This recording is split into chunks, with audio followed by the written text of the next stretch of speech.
અમે આજે સિવિલ હોસ્પિટલની મુલાકાતે આવ્યા હતા, તો અમારા ધ્યાન આવ્યું કે 3 ને 4 એમ્બ્યુલન્સ જે કન્ડિશન સારી હતી પણ ખડતર હાલતમાં ગોબરી ગંધારી જેવી ભરેલી દેખાણી, ટાયરમાં બધે ટાયરમાં પંચર જેવું દેખાણું. તમારા પ્રેસના માધ્યમથી અમે સિવિલ તંત્રને અમે કહી છીએ તમે કાં ચાલુ કરાવજો, નકર અમે અમારા મધરશ્રી સ્વ હિન્દુબેન રસિકલાલ હણકટના સહયોગથી અમે દરેક એમ્બ્યુલન્સ ચાલુ કરાવશું. તમને જો તમારા નેતાઓની શરમ આવતી હોય, તમારે જો કંઈ લાજ કાઢીને હાલવું પડતું હોય તો રહેવા દો. આ ગરીબોનું મંદિર છે.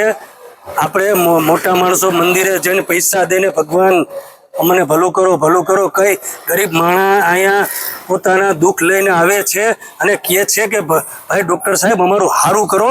એટલે તમે તમારી મર્યાદા માર્યો, તમે આ બધું ન કરો અને બને એટલું વહેલું આ એમ્બ્યુલન્સને ચાલુ.